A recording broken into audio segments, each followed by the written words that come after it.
بسم اللہ الرحمن الرحیم۔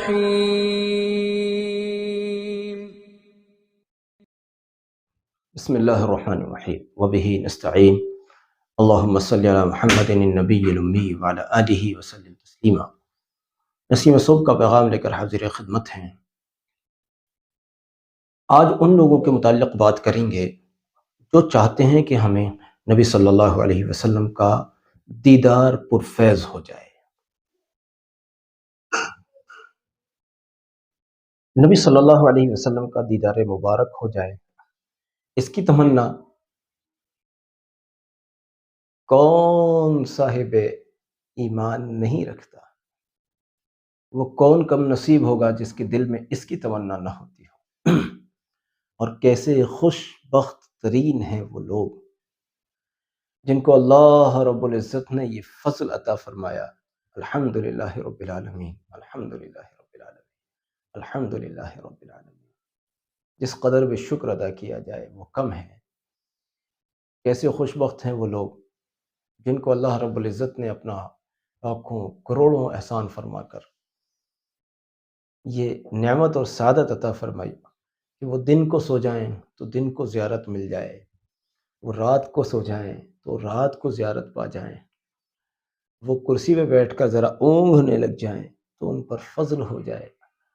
کیسے ہیں خوش بخت، کیسے ہیں خوش نصیب وہ لوگ، کیسے ہیں مبارک ہے وہ لوگ۔ جانتے ہیں ان لوگوں کو اللہ رب العزت نے کس قدر رحمت سے دیکھا ہوگا، کس قدر ان پر فضل کرنے کا ارادہ کیا ہوگا جو ایسی نعمت عطا فرمائی۔ لیکن چلیے ان لوگوں کا اس وقت ذکر کرنا مقصود نہیں ہے، اس وقت تو ان لوگوں کی بات کر رہے ہیں جو چاہتے ہیں کہ نبی صلی اللہ علیہ وسلم کا دیدار عالی ہو جائے۔ میرے بھائیوں، دیدار کا ایک ذریعہ ہوتا ہے، کسی بھی چیز کو دیکھنے کا ایک ذریعہ ہوتا ہے، کیا؟ آنکھیں۔ اللہ نے آپ کو آنکھیں عطا فرمائی ہیں تو ان آنکھوں سے آپ سب چیزیں دیکھتے ہو، اچھی چیزیں بھی، خراب چیزیں بھی۔ اب انہی آنکھوں سے چاہے بیداری کی بات کی جائے یا بہرحال چلیے خواب کی بات اگر آپ کر رہے ہیں تو لیکن جن آنکھوں سے آپ دیدار مصطفیٰ کریم صلی اللہ علیہ وسلم کرنا چاہتے ہیں، ان آنکھوں کو پہلے پاکیزہ بنائیے، ان آنکھوں کو پاکیزہ بنائیے۔ اس طرح سے پاکیزہ بنائیے کہ کوئی بھی گندی چیز چاہے فون کی شکل میں، فون کے اندر یعنی، یا پھر بازار میں، یا کسی شادی بیاہ کی تقریبات میں، یا کہیں بھی کسی بھی صورت، یہ آنکھیں ان خراب چیزوں کی طرف متوجہ نہ ہوں۔ کیوں نہ ہو؟ کہ ہم ان آنکھوں سے اپنے پیارے پیغمبر حضرت محمد صلی اللہ علیہ وسلم کی ذات والا صفات کا مشاہدہ کرنا چاہتے ہیں۔ تو جب کسی شادی میں جاتے ہو، جب نماز عید ادا کرنے جاتے ہو، جب کسی تقریب میں جاتے ہو تو آپ بڑے چمکتے دھمکتے کپڑے پہن کر جاتے ہو۔ ان شادیوں میں جاتے ہو جہاں حرام کی پرواہ ہوتی نہ حلال کی پرواہ، تو چمک دھمک سے جاتے ہو، اور صحبت و دیدار مصطفیٰ کریم صلی اللہ علیہ وسلم کی خواہش رکھتے ہو تو آنکھوں کو چمک دمک کی ضرورت نہیں ہے۔ حرام تقریبات میں جاؤ تو لباس کی شکل میں چمک دمک کی ضرورت ہے، اور چمک دمک کر جاتے ہو۔ لیکن نبی صلی اللہ علیہ وسلم کی مجلس میں جانا چاہو، آپ کی آنکھوں کی کتنی پاکیزگی کی ضرورت ہے۔ اور اگر آپ چاہتے ہیں کہ آپ کی آنکھیں پاکیزہ ہوں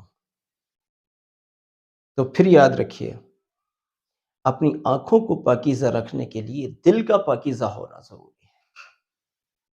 اگر آپ دل کو پاکیزہ رکھتے ہیں تو پھر ہر عضو، سر کے بال سے پیر کے ناخن تک، ہر عضو پاکیزہ ہوگا۔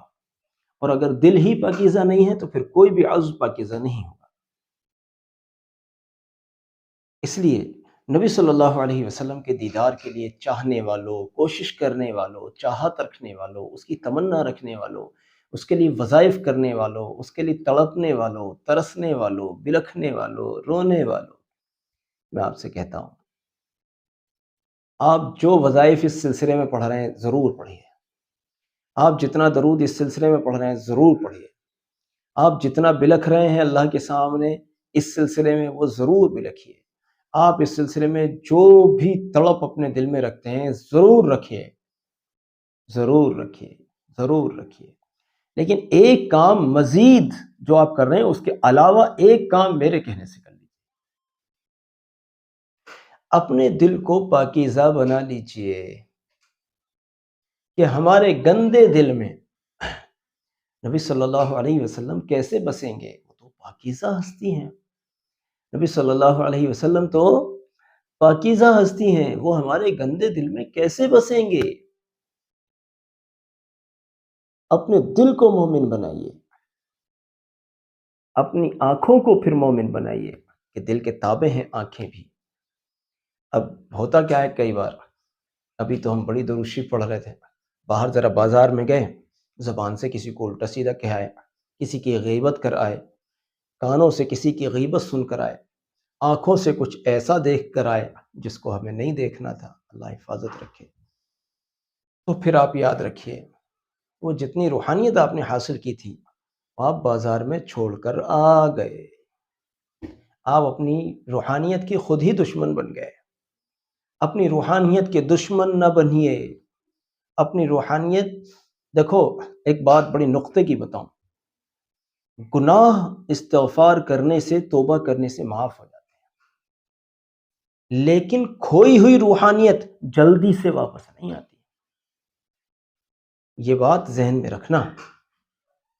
آپ نے گناہ کیا، ہو گیا، آپ نے استغفار کر لیا، اللہ مجھے معاف کر دیجیے، گناہ مٹ جائے گا آپ کی توبہ کرنے سے، لیکن جو روحانیت اس کے اثر سے، اس گناہ کی وجہ سے جس روحانیت سے آپ کو ہاتھ دھونا پڑا ہے، یہ روحانیت جلدی سے لوٹ جائے گی، یہ ذرا آسان سی بات نہیں ہے۔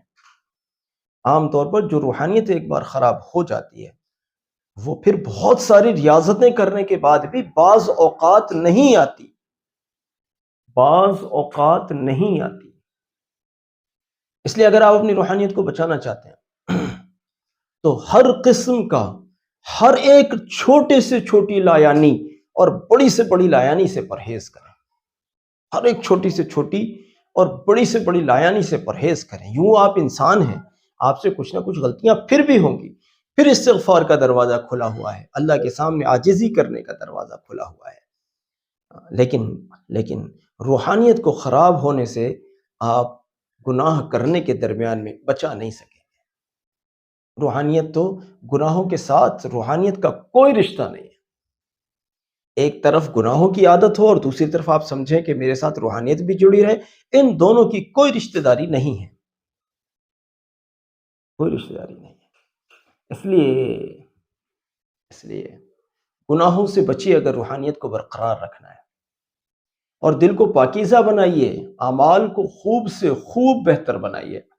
اگر نبی صلی اللہ علیہ وسلم کا قرب چاہتے ہو، نبی صلی اللہ علیہ وسلم کا دیدار چاہتے ہو، نبی صلی اللہ علیہ وسلم کی زیارت چاہتے ہو، اور ہمارے تو وہ ایک بڑے مخلص رفیق وہ دعا کیا کرتے ہیں، یا اللہ نبی صلی اللہ علیہ وسلم کی آنکھوں کی ٹھنڈک کی وجہ بنا دیجیے۔